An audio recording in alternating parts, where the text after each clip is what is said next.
What else can you say about Manhunt that hasn't already been said by about a million other people in the last 22 years since it came out? It's pretty unique for a horror game, isn't it?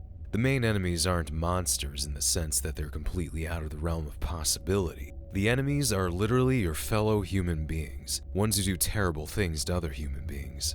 It came out in 2003 and centers around a murder for entertainment ring, producing snuff movies that are being recorded on really crappy camcorders. Because of the time period that it was developed in and set in, and the technology it centers around, Rockstar pretty much made an analog horror game before anybody knew what that even was.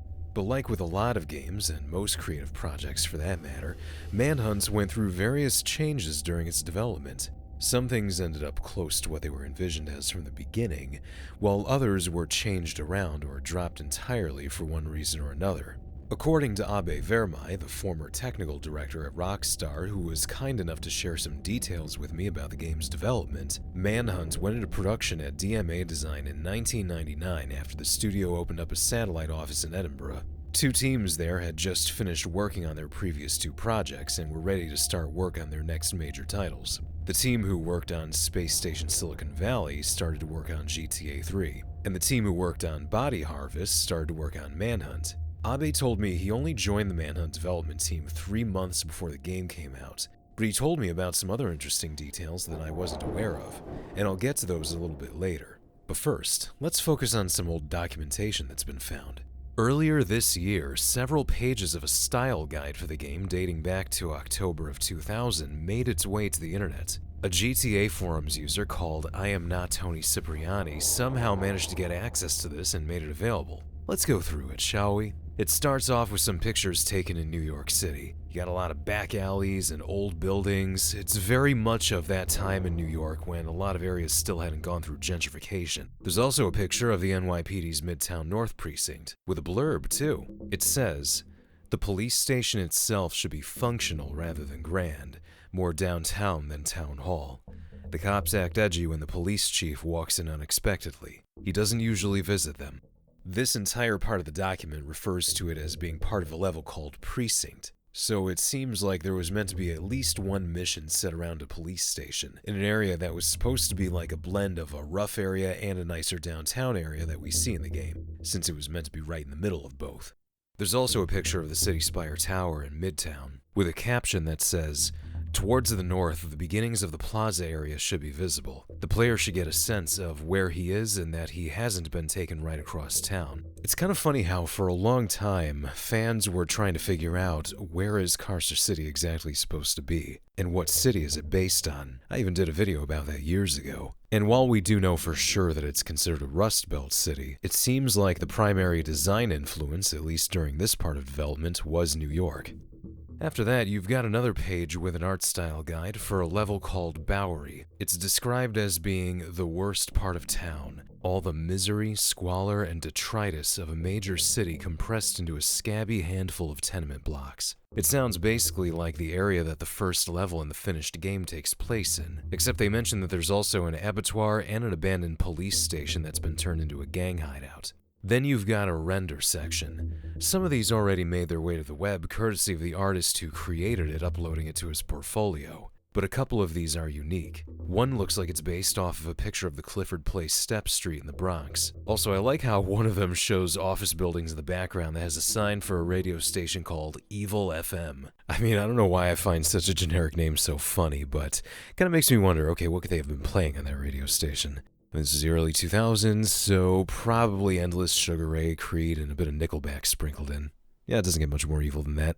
Anyway, much later in the document, you've got some early concepts for the hoods. Back then, I guess their look was supposed to be based more on your average streetwear at the time, and going by the animation part of this page, they were going to be more heavily influenced by American gang culture from back then. In the final game, this gang is more like middle-aged bank robbers. We also had a page that showed pack leaders. The leader of the Hoods is a guy whose name they obviously couldn't settle on since he's referred to as Skullface, Bone D, whatever. and that he's possibly Jamaican, but also based on a character from a New Zealand film called Once Were Warriors. I'm guessing these pack leaders were overall meant to be each gang's leader that you would have to take on in a boss fight every couple of levels. We did have to fight 2 enemy groups' leaders, but the others must have been gradually cut. Besides the Hood's leader, you can unlock art panels in the game that show 2 more scrapped gang leaders that we were going to have to fight at some point. A homeless guy called the Scarecrow was supposed to be the leader of the Smileys, and a guy called Bin Bag was supposed to be the leader of a gang that was cut from the game, who were known as the Lost.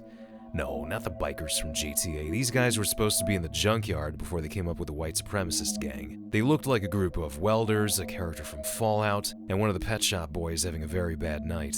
You know, I gotta say, it's kinda cool seeing how much changed in a game's development in just 3 years. This is dated October 15th of 2000, and the game was released on November 18th, 2003.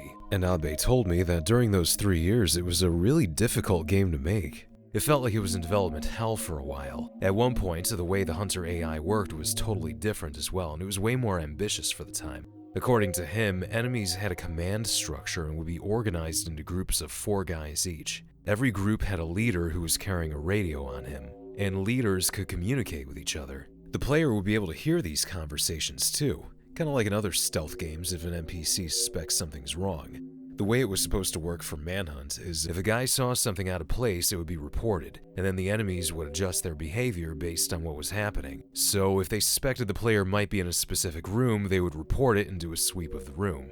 But then this was dropped 2 years into development when the guy who had this idea, who also happened to be the programmer writing the game's AI, left the studio and the entire concept was abandoned. Honestly, it kind of sounds like what Metal Gear Solid had, so it's pretty cool to know that the AI was meant to be more advanced at one point.